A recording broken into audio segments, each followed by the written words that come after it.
Bom, agora a gente vai entrar então no último conteúdo da disciplina, tá? E conteúdo que chama de compartilhamento de custos.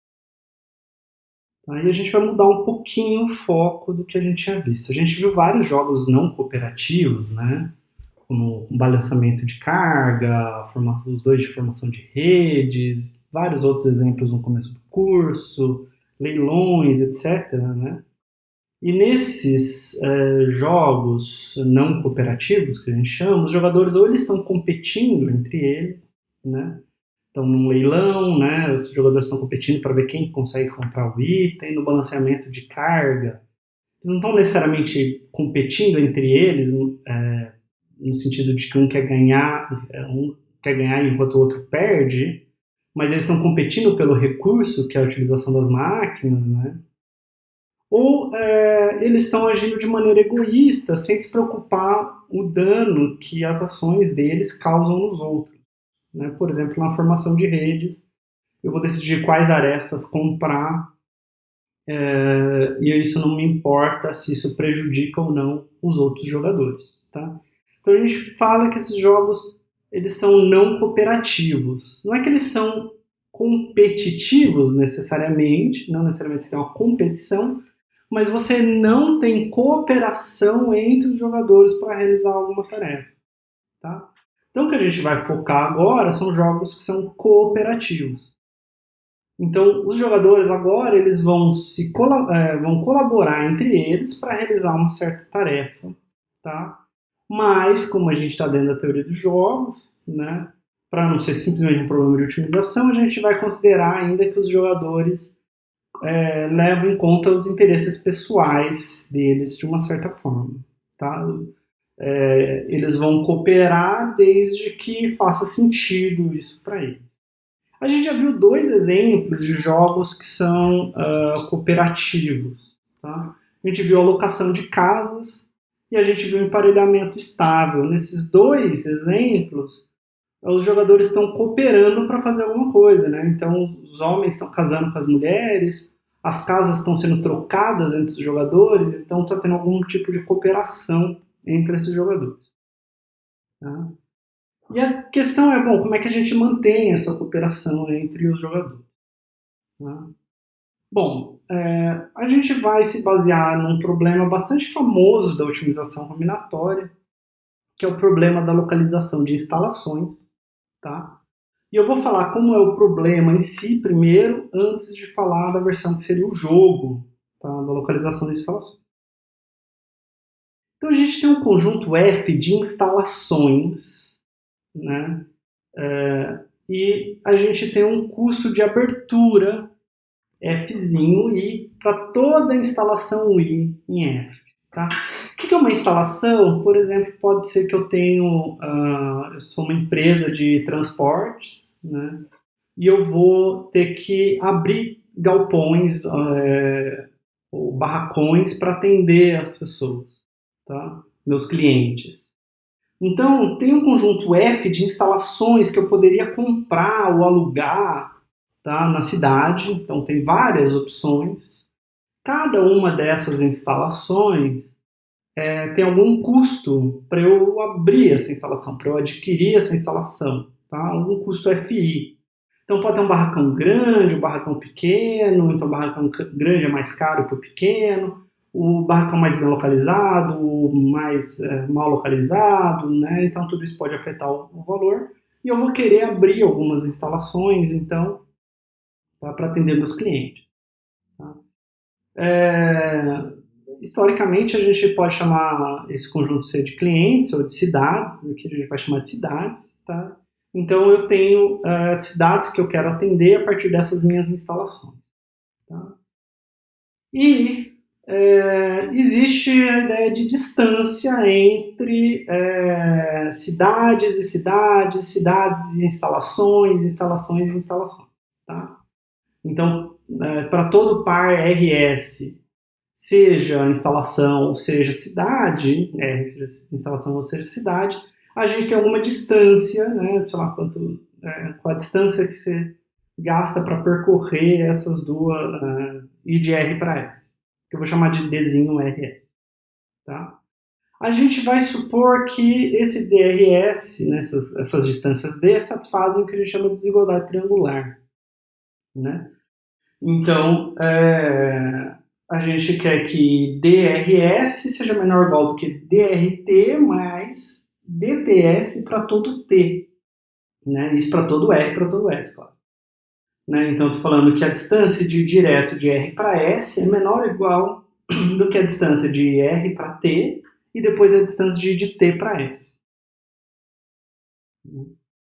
E aí o que a gente quer fazer? A gente quer abrir um conjunto de instalações, não necessariamente todas, mas também não necessariamente só uma instalação. Tá? Então um subconjunto F', tá? Com o objetivo de atender todas essas cidades do conjunto C. Tá?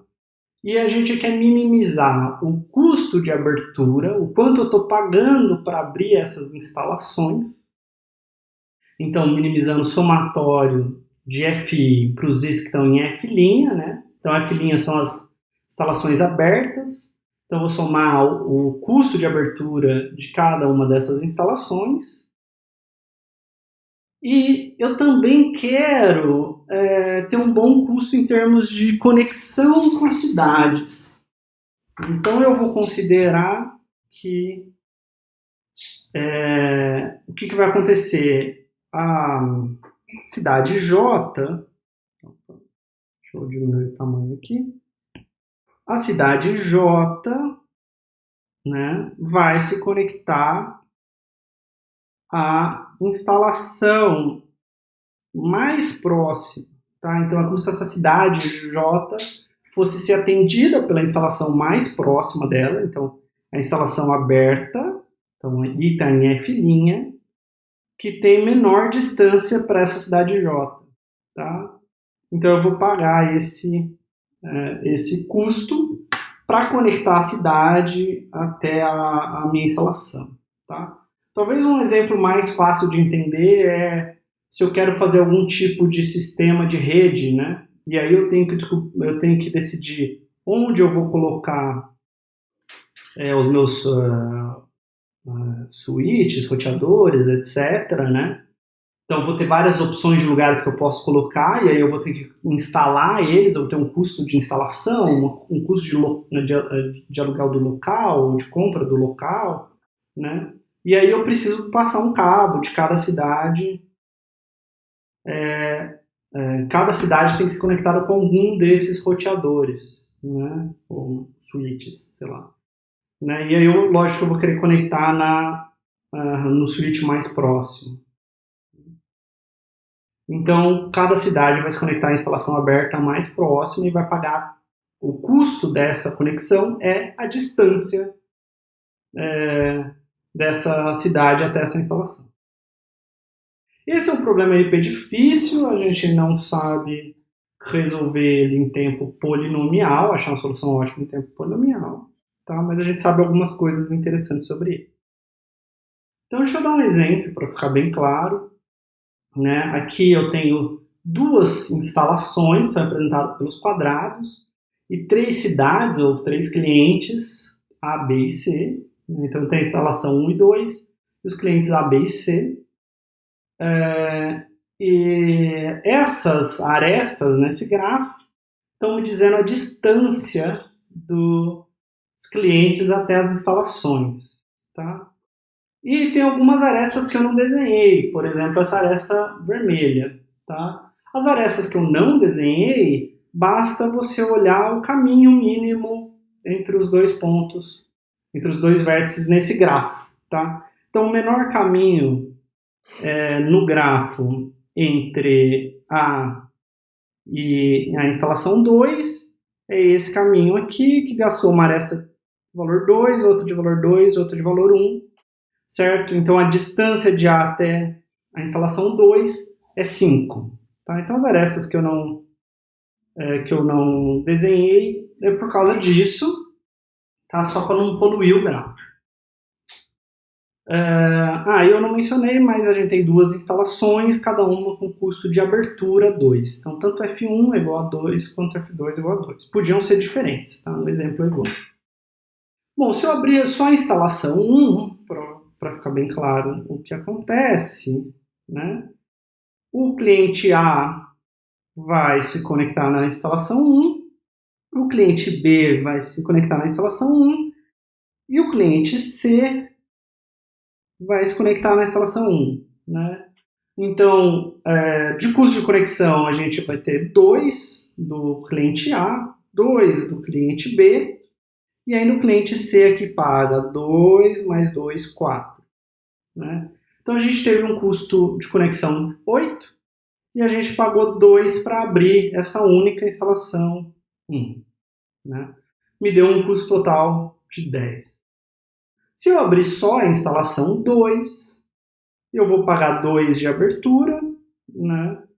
Eu vou pagar 1 para o cliente C se conectar, 1 para o cliente B se conectar e eu vou pagar 5 para o cliente A se conectar. Então o custo de abertura é 2, custo de conexão é 7, o custo total é 9.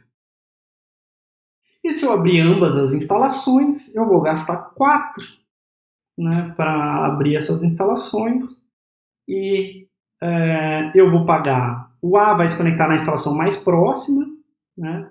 Então a instalação 1 está à distância 2 e a instalação 2 está à distância 5. Então ele vai se conectar na instalação 1. O B vai se conectar na instalação mais próxima, a instalação 2. E o C vai se conectar na instalação mais próxima, também a 2. Né? Então o nosso custo de abertura é 4. O A pagou 2 para se conectar, o B pagou 1 para se conectar, o C pagou 1 para se conectar, a gente pagou 4, um total de 8. Tá? Então essa daqui é a solução ótima do problema de localização de instalações para essa instância aqui, né, para essa instância. E claro que aqui a gente quis abrir as duas instalações, mas nem sempre a gente vai querer abrir todas as instalações da minha instância. Tá? Aqui elas eram relativamente baratas. Se você repetir esse exemplo, mas falando que o custo de cada uma é 20, você vai ver que só vai querer abrir uma delas, porque elas são muito caras. Agora é o seguinte, a gente vai pensar isso desse ponto de vista de teoria dos jogos, né, cooperativos. Então, a pergunta que a gente quer responder é como a gente divide o custo de fazer essa conexão até as instalações e o custo de abrir essas instalações entre essas cidades. Tá, então imagina que aqui a gente tem 3 prefeitos, né, Ana, Beto e Carlos, e eles querem construir instalações que vão servir para as 3 cidades. Então pode abrir uma instalação, 2 instalações, né? E eles vão ter que gastar algum custo para conectar aqui, né, as cidades a essas instalações.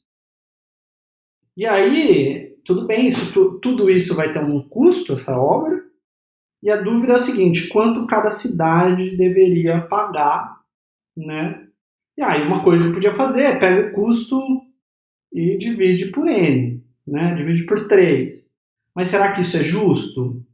Né? Será que tem uma cidade que, sei lá, se tinha uma cidade aqui que estava muito longe de todas as instalações, então ela vai pagar muito caro para se conectar aqui. É justo que os outros jogadores ajudem a pagar essa distância tão grande? Né? Então a gente vai focar numa classe particular de jogos cooperativos que os jogadores eles vão ganhar um valor ou ter um custo monetário, tá?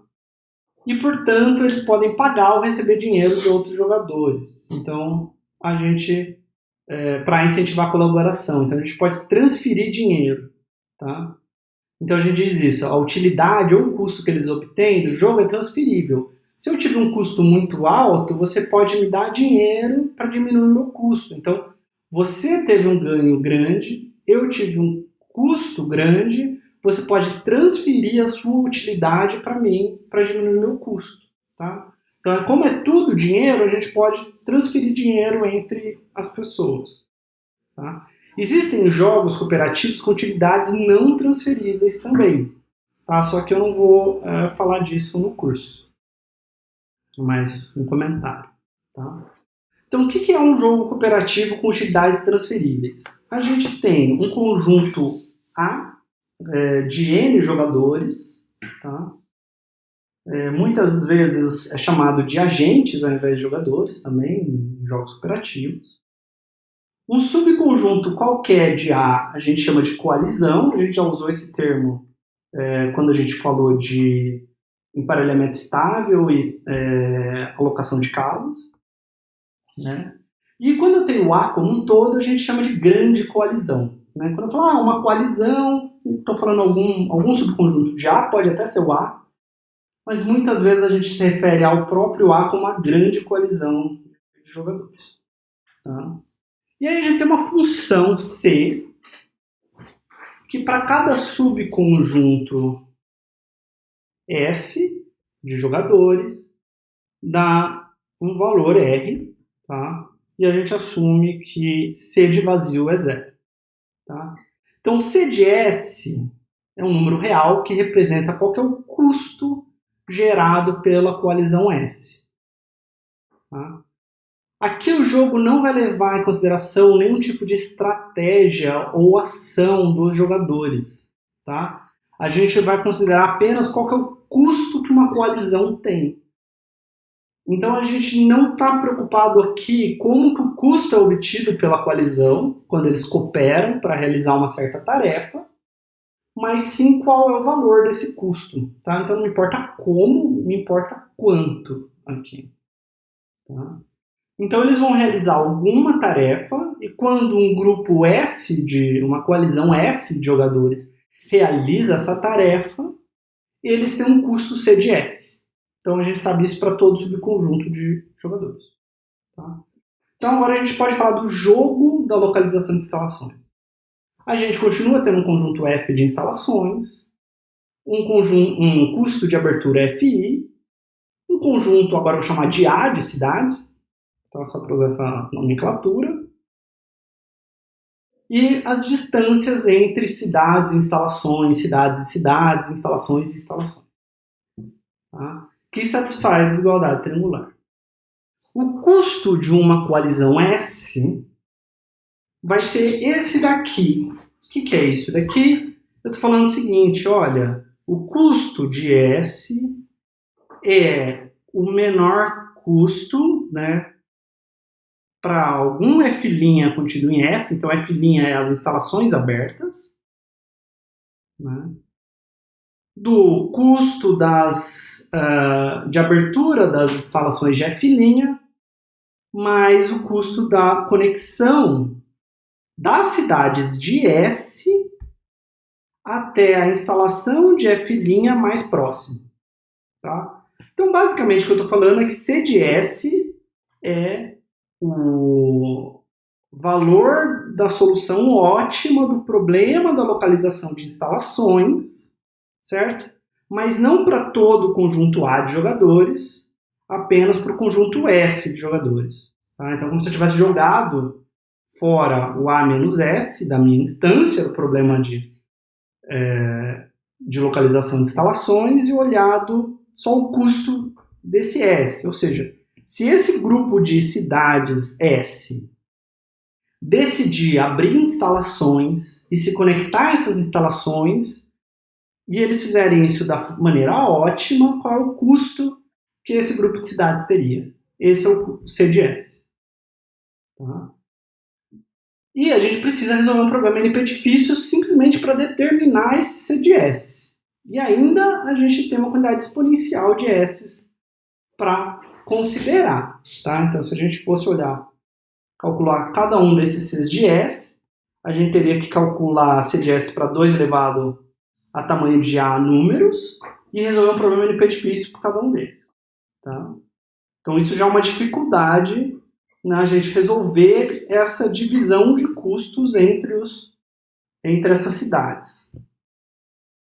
Bom, então vamos olhar qual é o custo das coalizões nesse jogo aqui, só para ficar bem claro a definição que eu estou dando para cada C de S. Tá?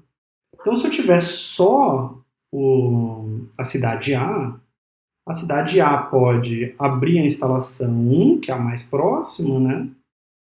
E pagar 2 para se conectar e 2 para abrir a instalação. Ela não vai querer abrir nem as duas instalações, porque ela só vai se conectar a uma delas, né? Nem a outra, porque a outra é mais longe. A cidade B também vai abrir a instalação mais próxima, no caso a instalação 2, e se conectar a ela, né? Então o custo só da coalizão A é 4, o custo só da coalizão B é 3. C também vai ter um custo de 3, porque vai pagar 1 para se conectar e 2 para abrir, né? Então se for só o jogador C, o custo dele seria de 3. Aí se eu tiver só o jogador, só A e B, né? Aí é melhor abrir a 1 e conectar os dois, pagando 6, né, do que abrir a outra, porque o jogador 1 economizaria, mas o jogador 2 pagaria muito caro. Né? Se eu tiver só B e C, eu vou querer abrir a instalação 2 e atender B e C, né, com custo de 4. Se eu tiver A e C, bom, aí a gente precisa pensar um pouco. Se eu abrir essa só, eu gasto 2, 4 e mais 4, 8, então não é o melhor. Se eu abro só essa, eu pago 5, mais 2, 7, mais essa 8. E se eu abro as duas e conecto aqui, eu gasto 4 mais 3, 7. Então, para a coalizão A e C, é melhor abrir as duas instalações, né, porque a outra instalação está muito longe para o cliente. Né? E quando a gente tem as 3 cidades, a gente já tinha visto que a solução ótima era 8. Tá? Então, a forma de pensar é que cada custo desse é a solução ótima do problema, onde você ignora as outras cidades. Mantém o mesmo conjunto de instalações, certo? Mas você tem, então, C de S, você remove as que não estão em S e calcula a solução ótima. Tá. Então, o que a gente quer fazer é o seguinte, a gente quer que a grande coalizão de jogadores construa essa rede, né? Então apague o custo de abertura dessas instalações e os custos de conexão, e a gente quer dividir entre os jogadores esse custo. Né? Então a gente vai ter o que a gente chama de uma alocação de custos, tá? Que vai ser um alfa, né? Um vetorzinho alfa, dizendo quanto cada jogador paga. Né? Então, alfa J é o preço a ser pago pelo jogador J, né, da grande coalizão. E aí a gente vai dizer que uma alocação de custos está no núcleo se, quando eu somo alfa J para todo jogador J, isso dá exatamente o custo do A. Tá? Então significa que a soma dos preços pagos por todos os jogadores é igual ao custo da grande coalizão. A gente diz que essa alocação de custos é orçamento balanceada. Por quê? A gente teve um certo custo e a gente está cobrando dos jogadores exatamente esse custo. Além disso, a gente precisa que esses preços pagos não sejam muito caros. Tá? Então a gente precisa que para qualquer coalizão S, o preço que está sendo cobrado total dessa coalizão S, né? Então se eu somo alfa J para todo J em S, isso não ultrapassa C de S. Tá? Então isso significa que não tem nenhuma coalizão que deseja desviar. Por quê? Se isso aqui fosse o contrário, né? Esse conjunto S de jogadores poderia simplesmente sair do que está sendo proposto e realizar a tarefa entre eles, né? Melhorando o quanto que eles teriam que pagar. Porque hoje eles estão pagando esse valor. Se eles saírem do mercado, desistirem de cooperar com os outros jogadores e cooperar só entre eles para realizar a tarefa, eles teriam um custo CDS, que seria menor do que eles estão pagando. Tá? Então, o que a gente quer é que quantos jogadores pagam para toda a coalizão S, quantos jogadores da coalizão S pagam é menor ou igual do que o custo da coalizão. Tá?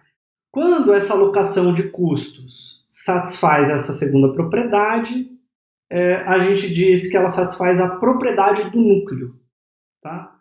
Então, tem que tomar um certo cuidado. Núcleo é um conjunto de alocações de custo, tá? Que satisfaz essa primeira propriedade e essa segunda propriedade. Tá? Propriedade do núcleo é o nome dessa propriedade aqui. E orçamento balanceado é o nome dessa propriedade aqui. Tá? Então eu sei que está repetido aqui núcleo e núcleo, mas uma coisa é a propriedade do núcleo, outra coisa é o núcleo. Tá? Então a gente viu nesse exemplo esse custo para as coalizões. Né? E se a gente falar que o jogador A deve pagar 4, o jogador B deve pagar 2 e o jogador C pagar 2, a gente vai ter uma alocação que está no núcleo. Por quê? 4 mais 2 mais 2 dá 8, que é o custo da grande coalizão. Então, essa alocação de custos é orçamento balanceada. E a gente tem que analisar a propriedade do núcleo para cada coalizão. Bom, o custo só para A é 4, e o jogador A está pagando 4. O custo só para B é 3, o jogador B está pagando 2, que é menor. Né? Tem que ser menor ou igual, aqui é menor. O jogador C sozinho tem custo 3, a gente está cobrando dele 2. A com B, o custo dá 6, a gente está cobrando 6. B com C, o custo é 4, a gente está cobrando no total 4. A e C, o custo é 7 e a gente está cobrando 6. Né? E claramente o custo de A, B e C a gente já viu que é igual a essa soma, então na verdade é menor ou igual. O preço cobrado é menor ou igual do que o custo. Tá? Então a gente viu aqui uma alocação de custos que está no núcleo. Agora vamos olhar uma outra instância desse jogo. Nessa instância, a gente tem uma instalação 3 de custo 3. Tá? E que ela está razoavelmente próximo do jogador A e do jogador C. Bom, então suponha que a gente tem algum alfa no núcleo. Né? A gente precisa que alfa A mais alfa B seja menor ou igual do que o custo da coalizão AB. Né? E o melhor aqui para AB, se você quiser depois você checa, é a gente abrir a instalação 1 e conectar A a B, então o custo nosso é 6. Se eu pego a coalizão BC, o quanto eu cobro da coalizão BC, então alfa B mais alfa C, tem que ser menor ou igual do que o custo de BC, e a solução ótima para B e C é abrir essa instalação 2, né? Um custo de valor 4. E se a gente olhar para A e C, o melhor que a gente pode fazer é abrir essa instalação 3, certo? Que me dá um custo de 5. Então, alfa A mais alfa C tem que ser menor ou igual a 5. Tá?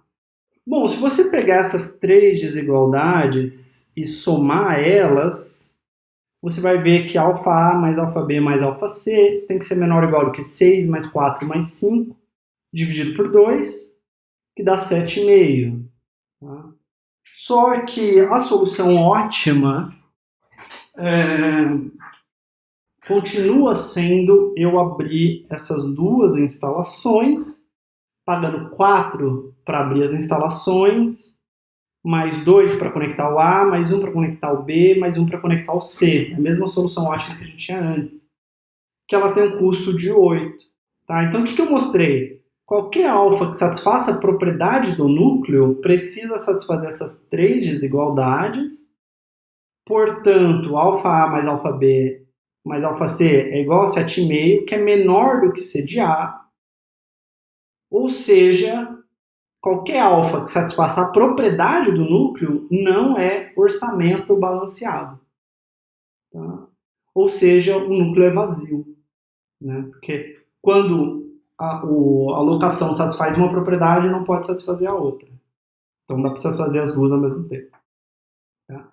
Então o núcleo pode ser vazio. Tá? E aí a gente tem o teorema de Bonderava-Shapley, que é o seguinte.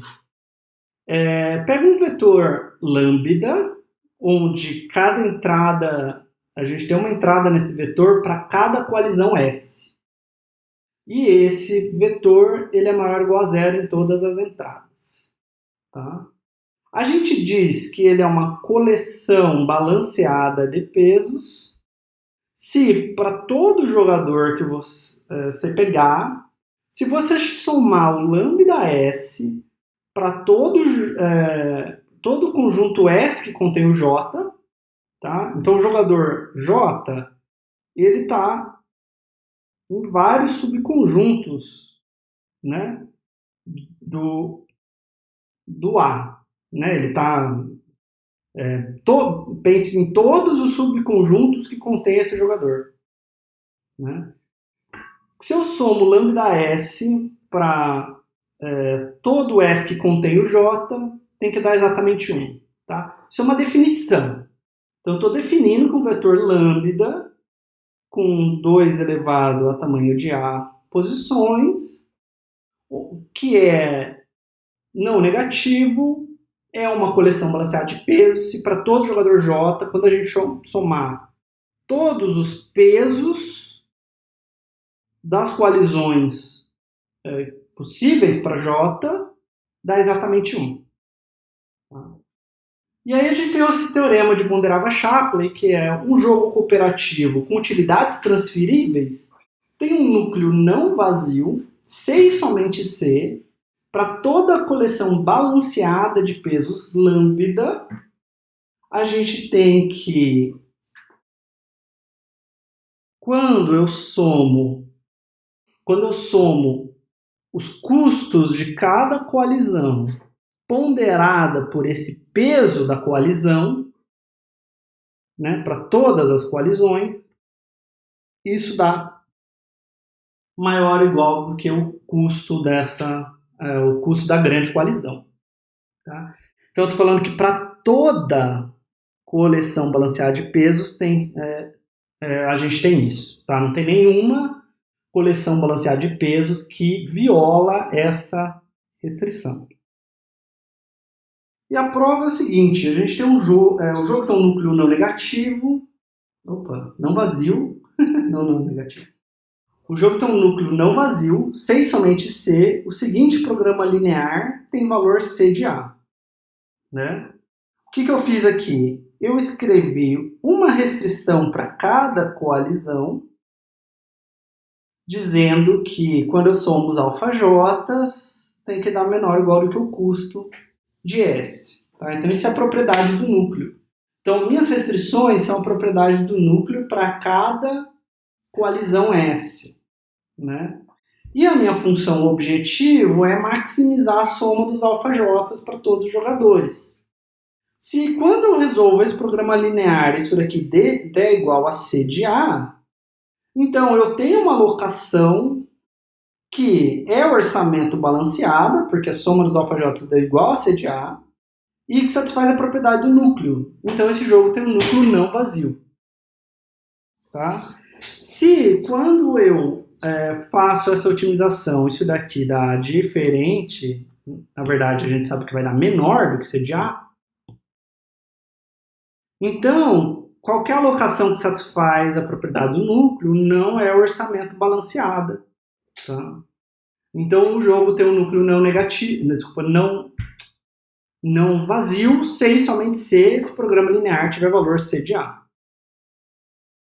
E aí o dual desse programa linear é exatamente esse daqui, né?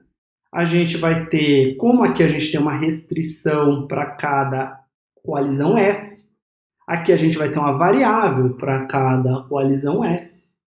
Como a gente aqui tem uma variável para cada jogador J, aqui a gente vai ter uma restrição para cada jogador J. Tá? E a gente vai ter então a gente vai ter esse programa dual aqui, tá? Que está dizendo para a gente que basicamente a gente quer uma coisa que é uma coleção balanceada de pesos, né? Porque lambda S é maior ou igual a zero para toda a coalizão S, e se eu pegar qualquer jogador J, eu estou pedindo que a soma dos lambda S que contém J dê exatamente 1. Então, as soluções viáveis desse programa dual são exatamente aquilo que a gente chamou de coleção balanceada de pesos. Tá? Bom, então vamos olhar para esse dual, né? Lambda A igual a 1 e lambda S igual a 0 é uma coleção balanceada de pesos. Por quê? Bom, lambda S é maior ou igual a 0 para todo mundo, né?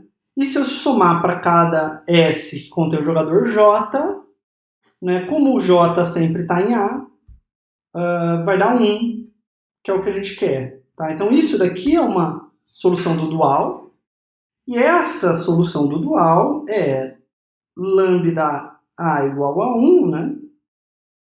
Então você vai ter essa expressão toda aqui, vai dar simplesmente C de A. Né? Porque lambda S é 0 para todo S diferente de A, e 1 para S igual a A. Então essa expressão toda aqui dá simplesmente custo de A. Tá? Bom, então a gente viu que o dual tem solução de valor C de A. Então, o valor, a gente sabe que esse programa linear, então, ele tem solução, né? Então,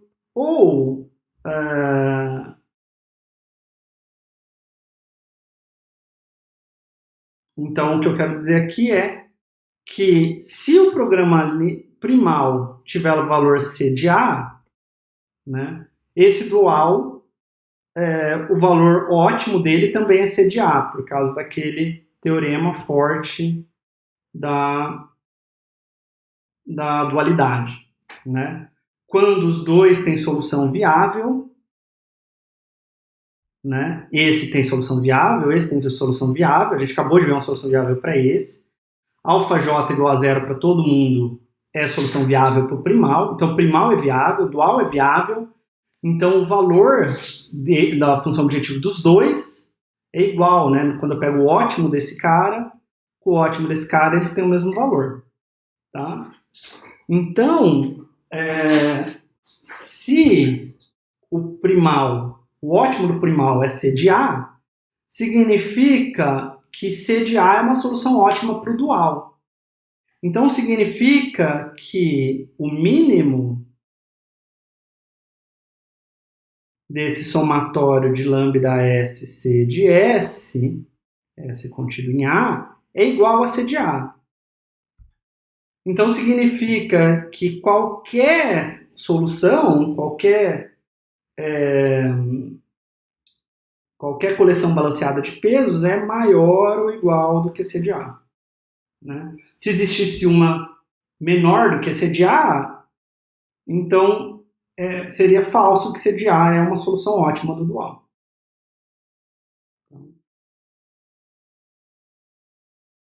Para que isso serve? Isso serve, por exemplo, para mostrar mais facilmente que um núcleo pode ser vazio. Então vamos voltar nesse exemplo que a gente viu que o núcleo era vazio. Tá? Aqui está uma coleção balanceada de peso.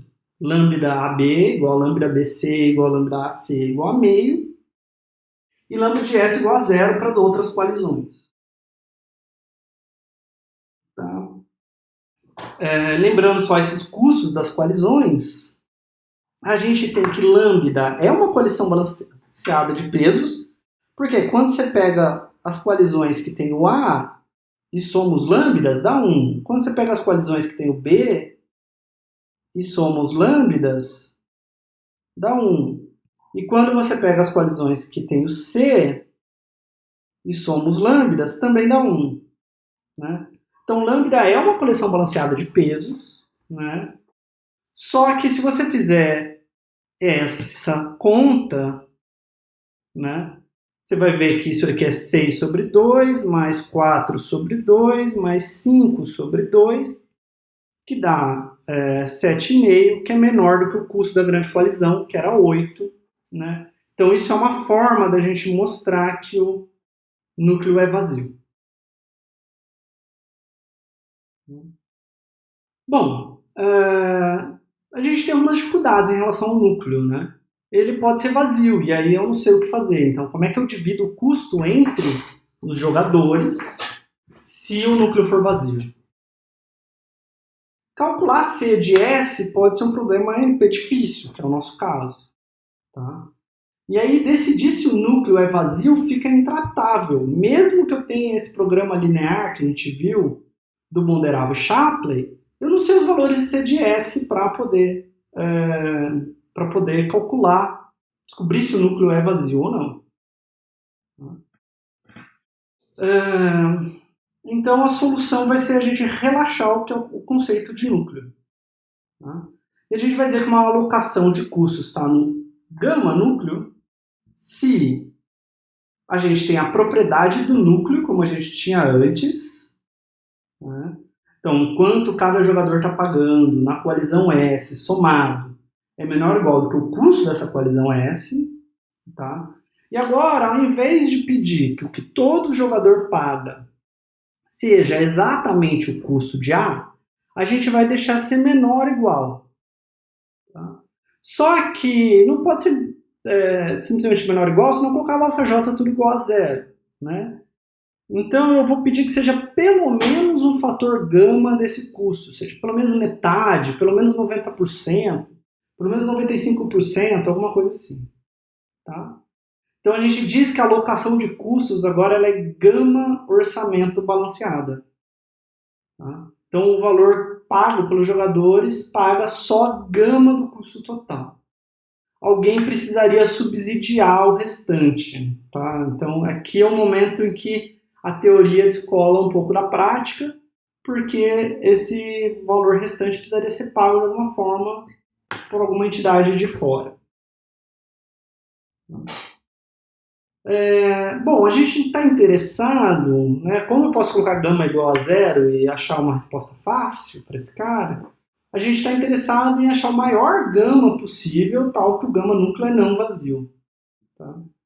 E aí a gente tem uma versão do teorema de Bonderava-Shapley para o gama núcleo, tá? Que é muito parecido com o que a gente tinha antes, só que antes a gente pedia que quando eu somava o custo de cada coalizão ponderado pelo peso da coalizão, desse pelo menos C de A. Agora eu vou pedir que dê pelo menos gama C de A. E a prova é muito similar à anterior. Tá? É só basicamente você carregar esse gama ali em toda a prova. Tá. Legal, e onde a gente está indo. Então a gente está tentando chegar em algum lugar, mas antes eu preciso falar de uma coisa de otimização combinatória que chama gap de integralidade. Tá? Se a gente tiver um programa linear inteiro, ou seja, um programa linear onde as variáveis precisam assumir valores inteiros, como esse daqui, tá? minimizar a soma dos 6xis sujeito a esses somatórios de A e J, xi ser menor ou igual a bj, né? Com xi sendo números inteiros positivos. Tá? O gap de integralidade é o que a gente chama da razão entre o valor de uma solução inteira ótima desse programa linear inteiro com o valor de uma solução fracionária ótima, tá? Que é quando eu tiro essa restrição de ser z+, né, ser inteiro positivo, e deixo só que tem que ser positivo, tá? Quando eu tiro essa restrição, troco só por ser maior ou igual a zero, o mínimo agora pode ser menor, né? Então pode ter caído o valor desse mínimo, porque eu dei mais liberdade. Tá? Então o gap de integralidade é essa razão entre quanto é o meu valor no ótimo e quanto é o meu valor ótimo inteiro, quanto que é o meu valor ótimo fracionário. Por exemplo, se o gap de integralidade for 2, significa que o custo de uma solução fracionária ótima pode ser metade da solução inteira ótima. Para o problema da localização de instalações, a gente sabe que o gap de integralidade é no máximo 1,463. Tá? Ou seja, o valor de uma solução ótima inteira, uma solução de fato para o problema da localização de instalações, é no máximo 1,463 do valor da solução ótima fracionária, que vai fazer coisas estranhas do tipo abrir fracionariamente uma instalação, abrir uma instalação 0,3, conectou um cliente numa certa instalação 0,5 e coisas do tipo. Outra coisa que a gente vai precisar aqui é da definição de subaditividade de uma função. Tá? Então você tem uma função f sobre conjuntos de algum universo nos reais. A gente diz que f é subaditiva se para qualquer dois conjuntos disjuntos, S1 e S2, que a gente pegar, f da união de S1 com S2 é menor ou igual do que f de S1 mais f de S2. Então, é basicamente, falar que uma coisa é subaditiva significa assim, o quanto eu gasto para fazer essa coisa e o quanto eu gasto para fazer essa coisa, somadas, é menor ou igual do que o quanto eu gasto para fazer as duas coisas ao mesmo tempo. Então, por exemplo, o custo do jogo de localização de instalações. Se eu tenho esse conjunto de cidades e esse conjunto de cidades juntos, eles podem ser atendidos por um conjunto de instalações e fazer as conexões, que é potencialmente mais barato do que eu abrir instalações e conectar S1 e abrir instalações e conectar S2. Né? É só para dar um exemplo fácil, pensar, se eu tenho essa instalação 1, o jogador A, né? Isso daqui é o meu S1. Aí eu tenho a instalação 1 e o jogador B. Isso é o S2, né? Claro que se eu conectar a essa instalação, pagar o custo de abrir essa instalação e conectar, e eu pagar o custo de abrir essa instalação, que é a mesma que essa, e conectar B, eu paguei 2 vezes esse custo de instalação, né? Enquanto quando eu tenho a instância com os dois, eu pago uma vez só a abertura dessa instalação. Tá? Então, o custo no jogo de instalação, jogo de localização de instalações, se a gente faz a união desses conjuntos que eram disjuntos, o custo para resolver o problema é menor ou igual do que o custo para resolver esses conjuntos independentemente, porque as instalações podem ser abertas 2 vezes, por exemplo. Então, se a gente tem uma função C lá, custo das coalizões, que é subaditiva, o valor da solução ótima inteira do programa linear que a gente viu, que era o dual lá na prova do Bonderava-Shapley, né? Então esse era o dual lá na prova do teorema Bonderava-Shapley. Se C de S é subaditiva, o valor da solução ótima inteira, tá? Então eu estou pegando lambda S inteiros tá? Dá exatamente C de A. Por quê? Bom, se você tem o custo de S1, né? Então você tem uma solução inteira, então esses lambda S são zeros ou uns, certo? Então você vai ter que a solução desse cara aqui vai ser um somatório de C de SI, né? Para todo I que está, sei lá, numa solução sua, deixa eu chamar de X, tá? X é os conjuntos, são os... Deixa eu pensar... Isso. São os S's... deixa eu mudar aqui. Tá, então eu vou chamar de X os S tais que lambda de S é igual a 1. Nessa minha solução inteira. Tá, então são aquelas que são os conjuntos S que foram escolhidos, tá, para o peso ser 1 ao invés de 0. Né? Se eu somar esse cara aqui, isso daqui é o valor da minha solução, né, porque está vindo daqui. Tá? E como é subaditiva, e esses S são disjuntos, por causa dessa restrição aqui, né, cada jogador J só pode ter como a solução inteira, só pode ter um conjunto tal que lambda S é igual a 1, né, a gente vê que isso tudo aqui, eu estou somando todos esses C de S e todo esse somatório vai ser menor ou igual do que o somatório de todos, do que o custo da união dos S, que vai dar o próprio conjunto A. Tá? Então, o valor da solução ótima inteira desse programa linear dá exatamente C de A. Então, o maior gama, que o gama núcleo é não vazio, é o inverso do gap de integralidade desse programa linear inteiro.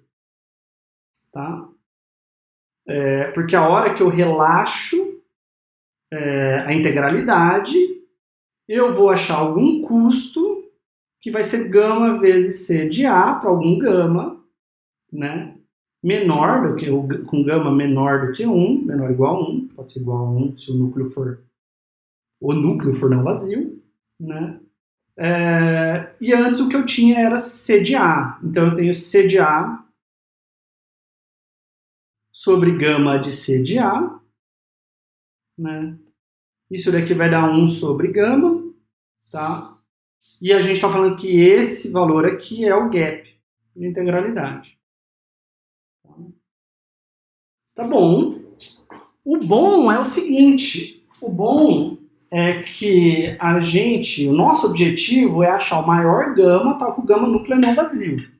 E os problemas que a gente tinha é que esse C de S era LP difícil para calcular. Tá? O bom é que tem problemas, e o caso de localização de instalações é um deles, que tem uma formulação equivalente a essa daqui, tá? Ou seja, usando ela a gente vai ser capaz de calcular o maior gama, tal que o gama núcleo é não vazio, para aquela instância, mesmo sem saber os Cs de S de fato. Tá? Desculpa, quer dizer, tem uma formulação equivalente de tamanho polinomial, uma coisa que eu posso calcular em tempo polinomial. Tá? Então vamos ver uma formulação, que é a formulação clássica do problema de localização de instalações. A gente vai ter um conjunto de variáveis xi, que vai indicar se a instalação I é aberta, e um conjunto de variáveis y e j, que vai indicar se a cidade J se conecta à instalação I. Então, o nosso programa linear inteiro é esse. Aqui, a gente está olhando para o custo de abertura das nossas instalações. Então, os xis que forem 1, eu vou pagar FI. E os xis que forem 0, eu vou pagar 0. Bom, nessa outra parte aqui, da função objetivo, a gente está olhando para o custo de conexão. Então, se y e j for igual a 1, a gente vai pagar DIJ. Se Y e J for 0, a gente vai pagar 0 para conectar cidade J à instalação I. E aí o que a gente precisa é que toda cidade J esteja conectada a pelo menos uma instalação, né? Que pode parecer estranho, mas numa solução ótima a gente só vai conectar ela a uma instalação, nunca a duas, porque a gente quer minimizar o valor da solução ótima. Tá? E a gente tem um truque aqui, muito comum em programação linear inteira, tá? Que é como se fosse uma implicação booleana. Né? Se y e j for 1, xi tem que ser 1, né? Porque xi é maior ou igual a y e j. Se y e j for 0, xi pode ser 0 ou pode ser 1. Então o que eu estou falando é que se a cidade j se conecta à instalação i, a instalação i tem que ser aberta. Tá? E aí xi e j são variáveis binárias. Bom, a gente vai relaxar essas restrições de integralidade de x e y, né? Só vou pedir que x e y e j sejam maiores ou iguais a 0, e eu vou ter esse programa linear agora, não linear inteiro, apenas linear, que a gente sabe resolver em tempo linear, etc. Né? E aí a gente pode olhar para o dual do programa linear, que eu não vou calcular aqui, mas não é tão difícil de calcular. O dual é esse daqui. A gente tem essas variáveis αj, que a gente vai pensar como um custo que a cidade J está pagando. Propositadamente, αj, eu estou usando a mesma letra lá da alocação de custos. Tá? Então, αj, a ideia é que seja uma alocação de custos. E a gente quer maximizar esse αj e a gente está aqui pedindo duas coisas, duas restrições aqui. Então a gente tem essas variáveis beta e j também, tá, que se relacionam com αj. E a ideia aqui vai ser o seguinte, mostrar que alfa satisfaz a propriedade do núcleo. Então, se você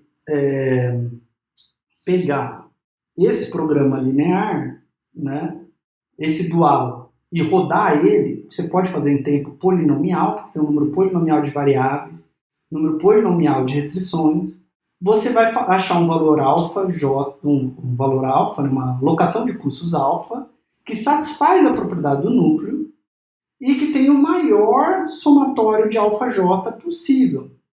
Tá?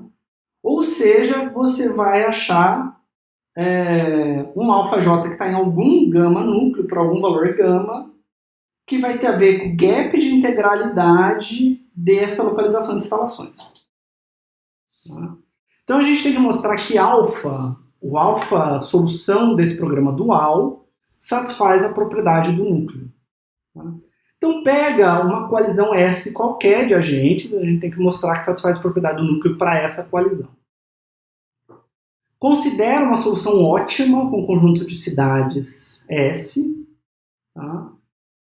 Seja I1 até IK as instalações que foram abertas nessa solução ótima, e seja R1 até RK os conjuntos de clientes conectados a cada uma das instalações. Né? Então, se abriu a instalação I1, alguns clientes se conectaram a ela, I2, alguns clientes se conectaram a ela, e assim por diante. Então, R1, os clientes que se conectaram à instalação 1, R2, os clientes que se conectaram à instalação 2.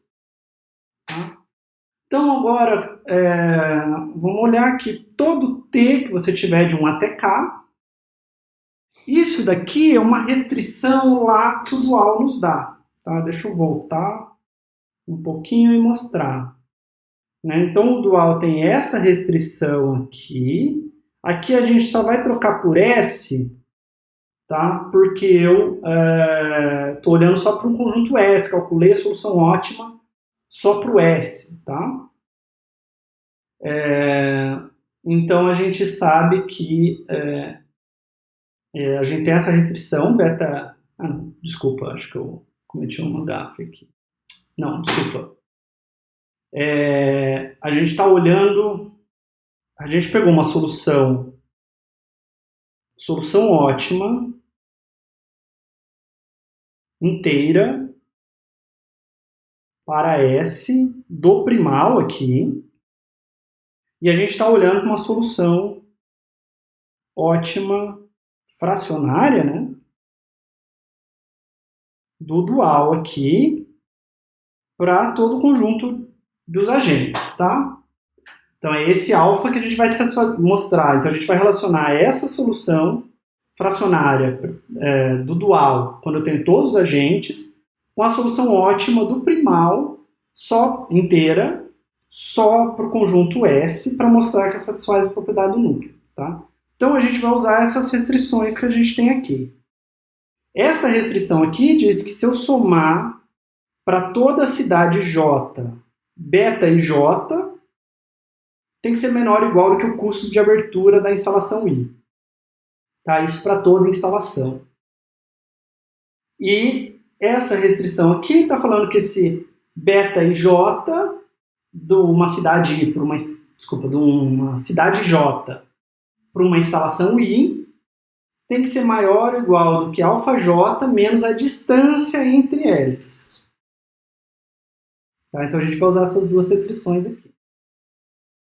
Então a gente sabe que a gente tem essa restrição lá no dual, ela é satisfeita para todas as instalações, em particular ela é satisfeita para a instalação IT, a tésima instalação aberta dessa solução ótima. Tá? E a gente sabe também que para todo cliente, então a gente sabe que beta IJ é maior ou igual do que alfa J menos DIJ.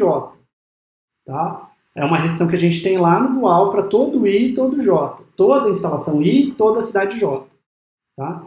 Em particular, se eu escolher I como a tésima instalação, a instalação IT, e eu escolher um J que está no conjunto RT, ela também vale. Então ela me diz isso daqui. Então o que a gente tem é que se eu somar os alfa J's para os J's pertencentes a RT,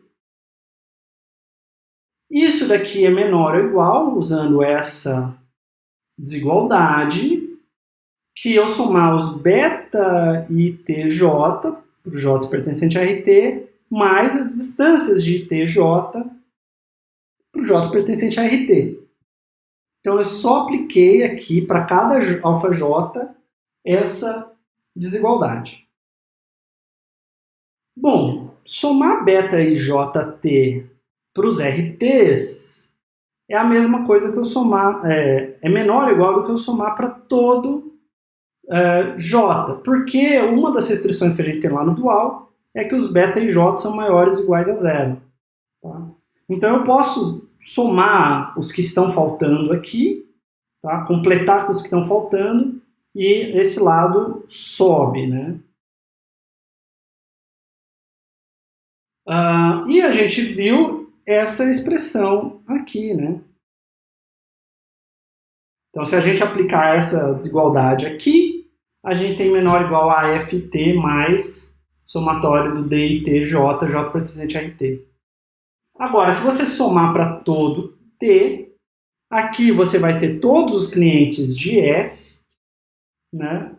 Então você vai ter somatório J pertencente a S, alfa J, e aqui você vai ter o custo da sua solução ótima, porque é o custo de abrir cada instalação mais o custo de conectar cada cliente.